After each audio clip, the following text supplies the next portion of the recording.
New voices amplified. earGROUND Radio, New Voices Amplified. My name is Plot Marconi. Welcome to yet another edition of our live stream programs. And today we're talking about real people, real impact, real stories. And I'm going to be talking to an artist, a creative, a content creator, who's also a social innovator from Bulawayo. His name is Tinashe Basa. But before we get more into that, I'm going to play a small clip and then we continue with our programming and we cross over to Bulawayo. Stay tuned, earGROUND.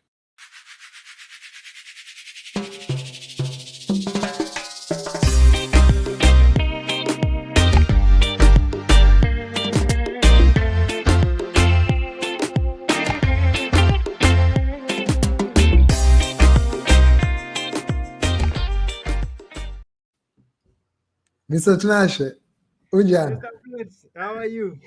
I'm good. Good to have you on the program. I'm so excited. I always wanted to be part of this program. Great. It's been a long time coming, but finally we've managed to make it happen. Thanks a lot.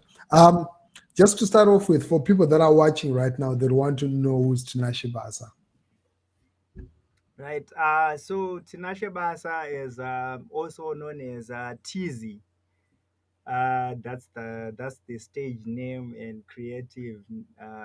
So Tinashe Basa was born in Chegutu, grew up in Chegutu, then moved to Mbare, then from Mbare to Bindura, then to Bulawayo. And there I am today. Wow, great.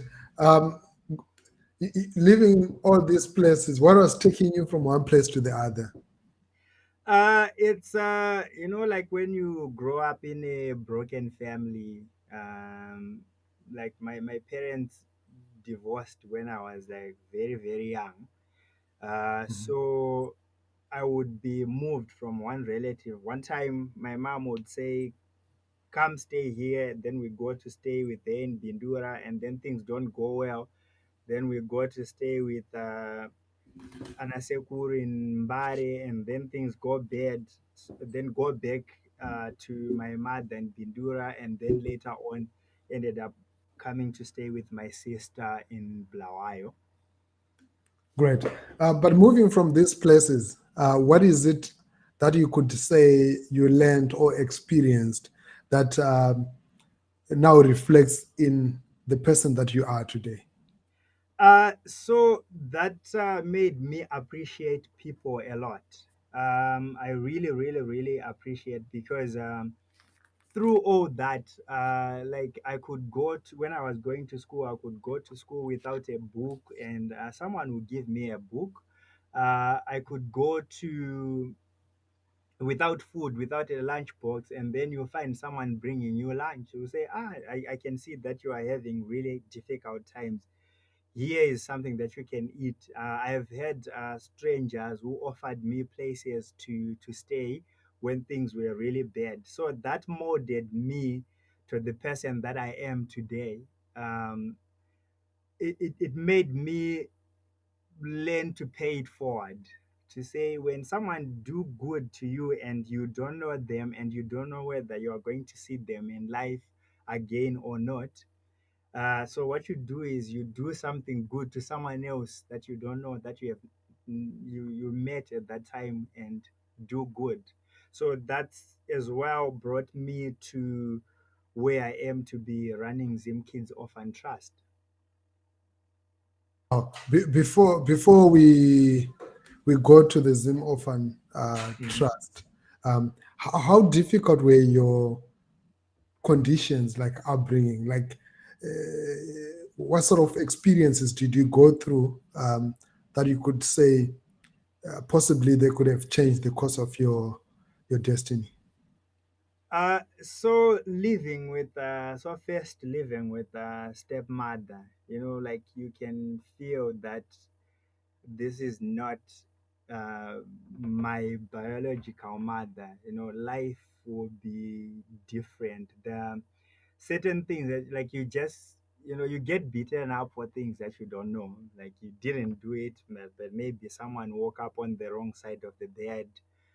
Um, and I went to school until Form 3, and then my parents said, okay, that's it. We can't take you to school anymore. You gotta find something else to do. So the only options that I had when I was still in Chegutu was to go and head cattle and goats. So that's what I didn't want to do that, because I mean, with all the difficulties that I was going through, I didn't want to grow up and still being in the same situation. So I thought, okay, let me go and stay with my mother. I found my mother because I hadn't seen her in so many years. So when I found her, I was hoping that she was going to send me to school. Then she said, well, the only thing that I can help you with is to find you a job. So she found me a job at a tobacco farm where I was spraying pesticides, weeding, then harvesting. All that I was trying to raise enough money so that I can be able to go back to school, finish up, and then I can pursue my dream. Wow. And so, to what level of education did you attend school? So I tried to finish up my O levels when I came to stay with my sister, but Yeah. still, we faced some financial challenges, because when I was supposed to take my Form 4, my sister's husband lost her job, and so things Oh, were not going very well, and that's where everything ended. wow. And fast forward, what came first, the trust or your work as a content creator? Which one came first, the artist side or the social entrepreneurship side? So the artist side, I think I was born with it. Mhm. Because I started doing music in third grade at Chegutu Primary School. I was in the percussion band. Yeah. Like you, so I was like, I need something to do in school. So I'm like, what can I do? So I went um, to percussion band, and I was given a triangle, like, so I was like, yeah, a triangle is just boring, where you just go like ding, dong, ding. So Yes. I was like, okay, what else can I learn? So I learned to play drums. So and I got to play drums, and then later on fourth grade, percussion band was done. Yeah. So I carried on learning drums. Mhm. And then in my neighborhood, there were boys who could take like old pots and old containers, like those gallons, and Yeah. then they could make drums out of those, and then so we can start singing, playing those drums. So I was like, okay, this is so cool. And so when I went to secondary school in Chegutu at Dombwe Secondary School, that's where I started with my friends. We made our own drums and our own guitars, and we could run away from school around 3 p.m. and then go to the shades and start playing music until one teacher discovered us that we were going there, and he thought we were smoking marijuana or doing something bad, and then he heard some music coming out of it. Mhm. And so that's where I was like, okay, there is my music. And as well, in the fifth and sixth grade, I did some choir, but it wasn't that exciting to me because I wanted something with an instrument. So grade 7, I joined traditional dance, and I was the lead singer as well as drama. So that was quite exciting. So I can say the music side started first. But at the same time, I wanted to do that so that I can be able to raise enough money, to be able to do the other things that I love, like the trust. Wow. This is quite interesting to think of. You overcoming so many of challenges in your life to become the person that you are today. And let's talk about the Zimkids Orphan Trust. Mhm. What made you decide to start it? So what happened with Zimkids Trust? So I'm co-founder. So it was founded by Dennis Gebori. who is an American. He came to Zimbabwe in 2005. Um, his wife was teaching journalism at NAST. Ah, okay. So by the time I was going through, my moments where things were not going well, we were renting at this guy's place. His name is Shepard. So Shepard was friends with Dennis. So Dennis had started another organization in Nketa, other part of Bulawayo. Yes. So Shepard invited me one day to bring him something from home. So I got there. Then I realized, oh, there is a cool place here. There was a library and there were kids coming through. So first, I wanted to join the library so that I can supplement for my. So I wanted to write my O levels. So while I was in the library, I was trying to read, and then I saw kids coming into the library. They were trying to read books and they were holding the books upside down. That drew my attention. I was like, Mm. oh, what if I can just start reading to these kids and help out whatever that they need? That would be the coolest thing to do in life, isn't it? And then, so then I started doing that. So while I was there, I started doing that for for a week. Then I went to ask the director there. Then I was like, "Can I be a volunteer here?" And then he said, "Yeah, sure, why not?" So while I was volunteering there, I saw Dennis walking by. Then I'm like, "This white guy, what does he do? Who is he?" And then he came into the library. He said, "Oh, I usually pass through the library. I see you enjoying with the kids. What's your name?" And then I told him my name, and then he said, "So I want you to come with me. There's somewhere that I need to go." Then I said, "Oh, cool, let's go." So we went together, but in my mind, I'm like, where is he going to take me? And then, so he was doing toy competition in 15 neighborhoods. In Bulawayo. So he asked me to be part of that.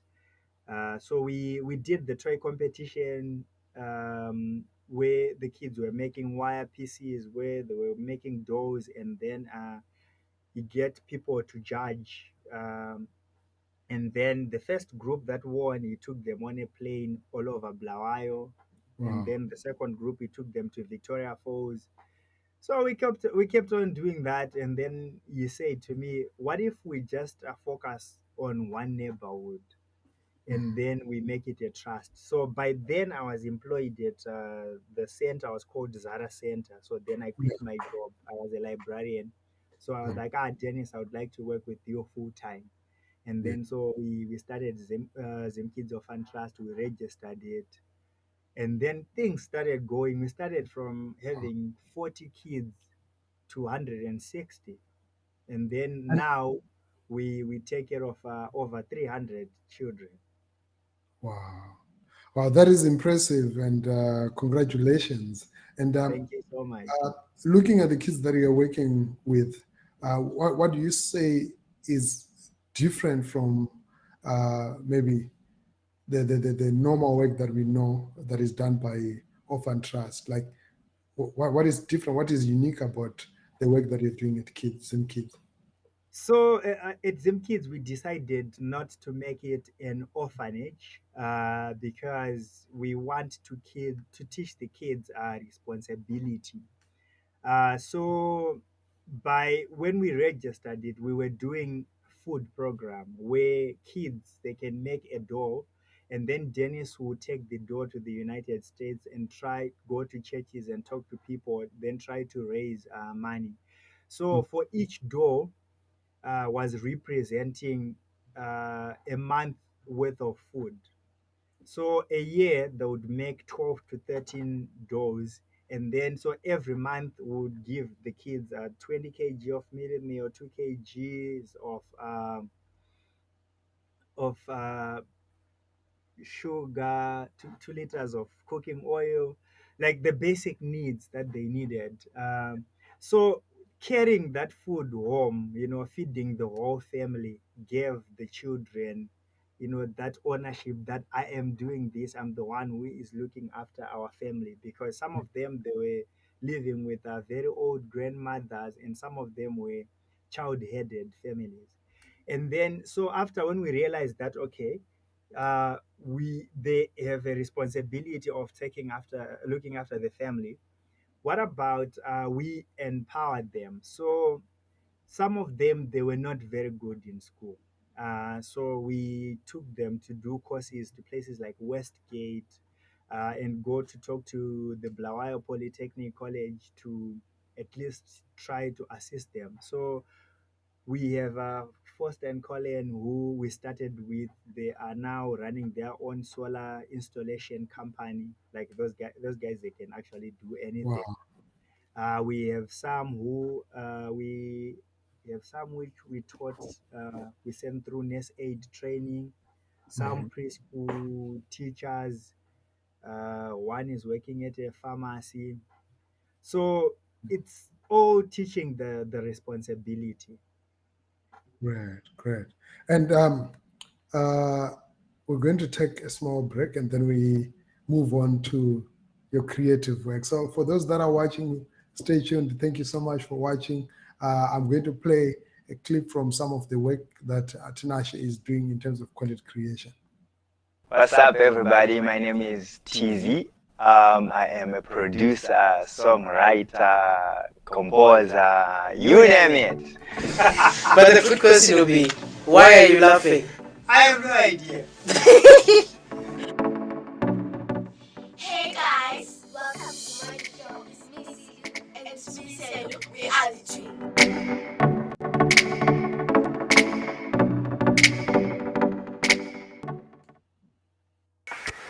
Are you ready? earGROUND Radio. We came, we saw, we kicked it. New voices amplified. New Voices Amplified earGROUND Radio. This is the platform, and I'm speaking there to Tinashe Basa, who is a content creator, social innovator. He's working with young people, with kids in Bulawayo. He's running a studio, TZ Studios, where he's producing content with kids and some amazing artists that are coming from the same stable. We're going to talk, and he's also involved with the Zimkids initiative. He's a co-founder, which is an impressive initiative that is impacting a lot of young people that are orphaned in Bulawayo. They're working with at least 300 kids right now. So, content creator, you told us where you started your interest with regards to making music. Now you set up this studio, you set up this production house. Tell us about the work that you're doing there and how you got yourself involved with such a beautiful project that you're running. So with the studio, like the music was always in me. So I after in I'll just take you back a little bit. So when I realized that when I wanted to do the band, and like with the music, families will always look at it like, doing music, as in real bands, all that type of thing. People don't take it serious. So my father would say, never, ever, ever, I don't want to see you doing music. And my stepmother would say the same thing. So then I decided, but this is something that I love. So after seeing my first computer in 2009, in 2012, I decided to put together a computer. And at that time, I used to play like games on it. Then I was like, this is boring. And then I discovered FL Studio. So I installed FL Studio. Then I started learning how to produce using the software. So I did it slowly, and the kids, they were laughing. They used to laugh at me, saying, "Why are you making ringtones? Can't you do something better than this?" And then I said to them, let's see, we'll see how it goes. And then in 2016, there's a friend of mine. We went to. She's part of Mandela Washington Fellowship. So we went to the States together. And so she was saying to me, I need a producer who can make some music for me. But I don't have enough money, studios are so expensive. Then I said to myself, maybe let me play here something that I've made. So I played this instrumental. Then she said, "Did you make this?" I'm like, "Yes." And then she says to me, "So can you make something for me?" She wanted to do something for a cartoon show. Then I'm like, "Okay, let me try." So I did, and then she loved it. And then that's where my music side just like I was like, "Okay, I'm so going to Everything do blew up from there. yeah, I was like, you know what? I'm so going to do this. So after I did that, I'm like, all right, so how can I? The kids started appreciating what I was doing. They were like, okay, now you have improved. So looking at it, I realized that there were kids who were very good at dancing. They are very good at singing. They are very good at comedy. They are very good at presenting.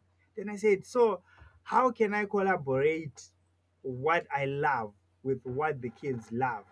Um, so and I looked at it that with this industry it's quite dangerous for the newcomers. I've seen a lot of girls getting abused, boys getting involved in drugs and all that. And then I'm like, since these guys are more of a mentor to them, they look up to me, I'm a brother and all that, so why can't I guide them in the right direction?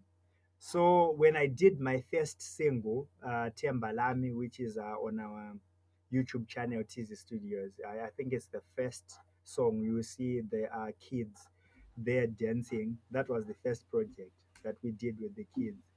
And the kids loved it. And for them to see themselves on TV was one of the greatest things. They loved it. So from there, that's when I discovered the twins. I discovered the likes of Wayne. I'm sure Plot you saw Yes, Wayne, I watched Way. Number One and Wayne. Super intelligent. Yeah. So that's how it came around. So the kids were so impressed. They were like, okay, so we've got you now. So let's do it. So, and we have another show that is coming up. We just did one sample of the kids radio. The kids are going to be presenting. I'm just going to be engineering, Great. making sure that it becomes a big thing. But you mentioned the Mandela Washington Fellowship there. Did you get yourself to be part? And when you were selected and ultimately traveled to the States, how was your experience there? So it's a two-layer question. Okay. So what happened was I was motivated by Dennis' wife, Eleanor. So she says to me, do you want to take a challenge? Then I said, sure, I would love to take a challenge. She said, okay. So let's work on an application for the Mandela Washington Fellowship and see, maybe you will make it. But then I said, Ellie, how can I make it since I don't have any certificate? And then, when you look at people who were applying their bachelors, their degrees, and I'm just all me. Then she said, well, you are more experienced than what you think.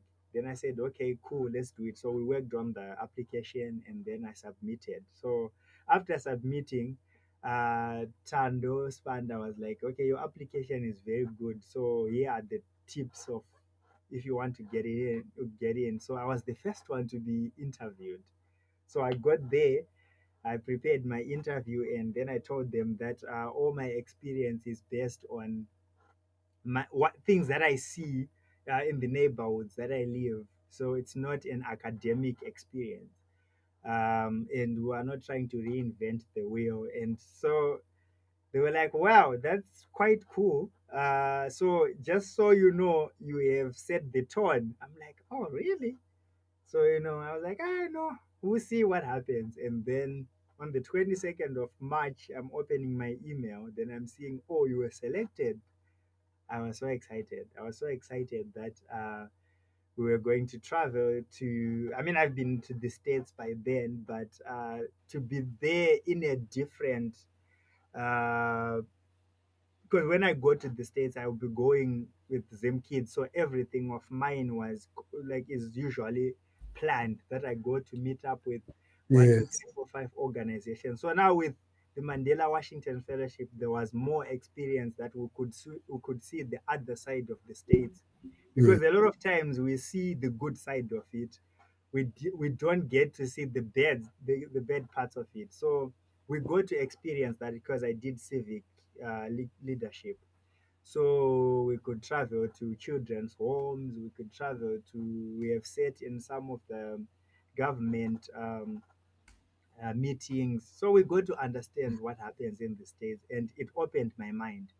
Wow. And it opened my mind in a way that I used to hate my country. I used to be like, Zimbabwe, if I get an opportunity, I would want to leave Really, and go somewhere else, because yes. this, ah. But after being on Mandela Washington Fellowships, I realized I learned a lot that I could say, okay, as a young person, there are so many things that I can change in my country. Mhm. And that's why I decided to say, I once had opportunities that I could leave. Then I said, no, no, no, no. I want to make it in Zimbabwe, Wow. and it's working out for me. I am very happy with what I'm doing. Like every time, like I go to bed smiling, saying, "Okay, I made a difference," and wake up in the morning Wow. saying, "What do I want to change today?" And I've learned that you can change some things 1% at a time. Let's talk about that change in a short while. So stay tuned. I'm speaking there to Tinashe Basa, who's the co-founder of Zimkids Orphan Trust, but he's also a content creator, a music producer, an artist, a filmmaker. He's doing so many things, and we're coming back right after this.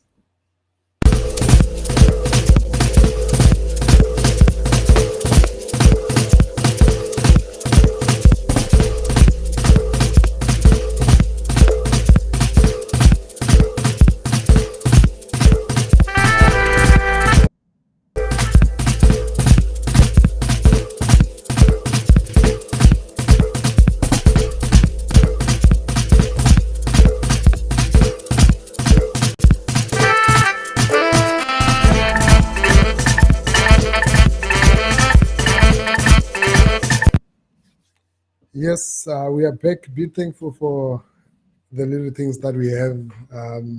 That is the message. I love the beat. I love the production. That really looks super, super cool and sounds dope. You're talking about change, making change to a society, making an impact.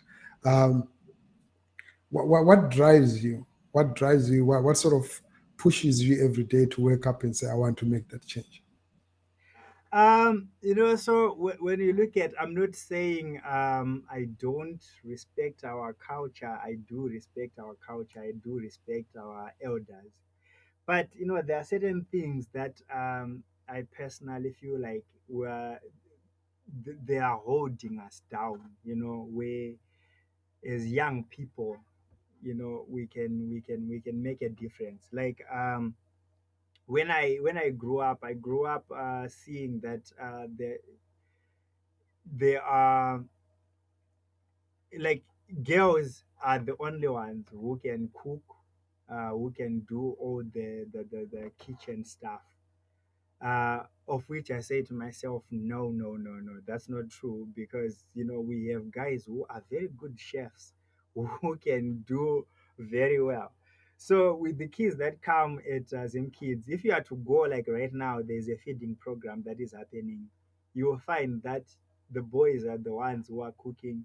The boys are the ones who are saving the children, and they care. It gives the girls an opportunity to learn something different. Like our girls at the center, they can weld, they can lay bricks, they can plaster, they can do roofing.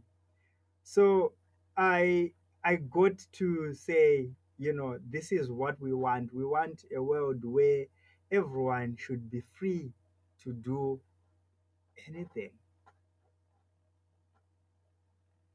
So I mean, that's one of the changes that we have managed to put together, Great, and great. it's happening Before we well. close off, there's somebody who's watching you right now. Um, Actually, a lot of people that are watching. Enoch Kapata says we need this kind of mentality in every city. Thumbs up.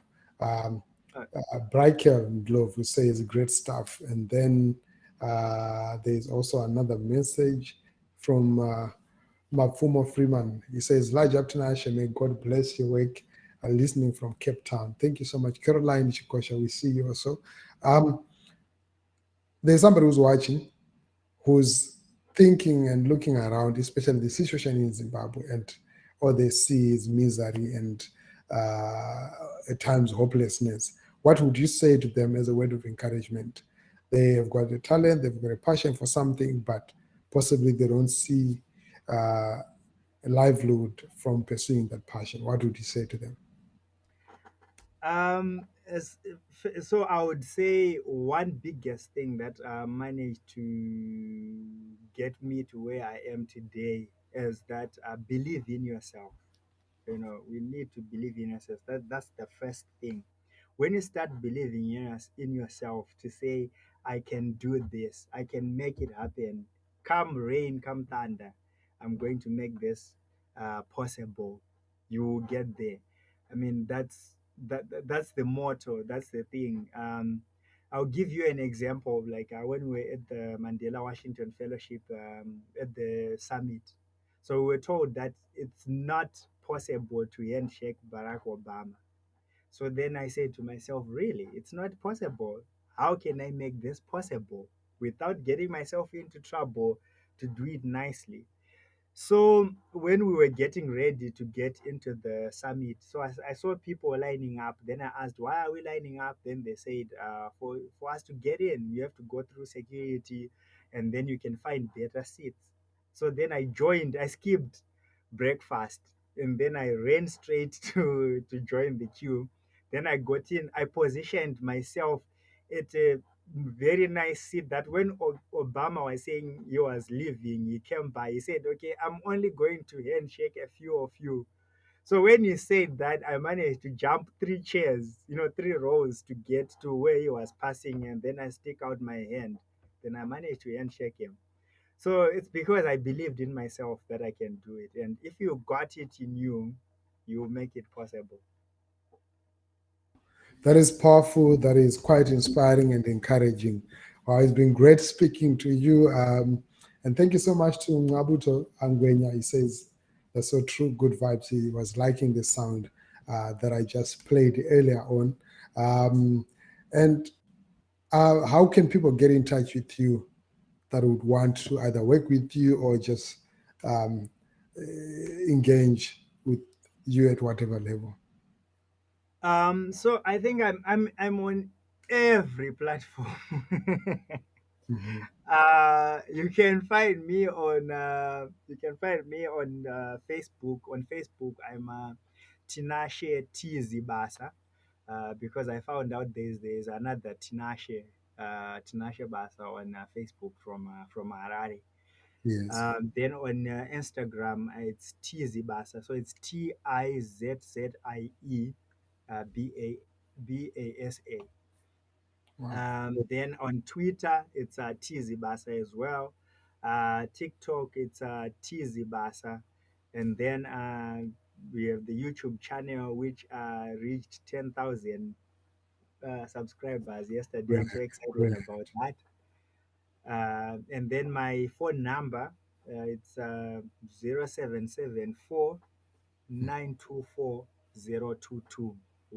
Anyone who wants to WhatsApp me, they can find me there um, anytime. Wow, it's been awesome. Jim Makurumbandi, thank you so much, Elder, for tuning in. I see you there. You're watching from YouTube. Um, thank you so much, Tinashe. It's been great. It's been awesome speaking to you. Your story is quite inspiring. I feel encouraged. I feel inspired. And keep up making such a great impact to society and to the nation. Thank you so much. I want to thank you for giving me this opportunity to be, on this platform. I'm really, really grateful. And then I want to thank everyone, all the audience, everyone who's watching. Thank you so much, and I love you so much. Thank you for supporting whichever initiative that is happening. I'm really grateful, and then a shout out to all the young people, all the musicians that I've worked with and that I'm yet to work with. So, shout out to everyone. Thank you so much. You are amazing. And Great. I want to say shout out to my team as well that I work with. I Awesome. can't be teasy without them. So I'm Yeah. really, really, really grateful. And I want to shout out to the Zimkids team and Thank- Dennis. Great, great. Jimo says, who is this guy? He's very smart. Zimbabwe needs young people like him. Pamwe Tingango, Kunda Musombo, dear. And powerful message there. And then Can't Get the Music says, keep on doing great things, TZ. Salute, top content. They are loving the YouTube channel and the content that you're making. So from me and the rest of the team at earGROUND, stay tuned as we continue to bring you more content. Like I advised on our Facebook page, that we're gonna be having less of interviews within the next 2 months. Why? Because we are busy. We're cooking something, and September we start a new season of broadcasting with a whole lot of exciting content on the ground, off the ground, and on the radar. Until next time, stay tuned. earGROUND is the place. Kuti iende atimboda iye ground yakaipa mazviziva hanzi ndiyo inongotora mikombe yose saka musarwadziwa pull up pull up pull up pull up aineti kudzokorora iye ground Zimbabwe. earGROUND Radio. New voices amplified.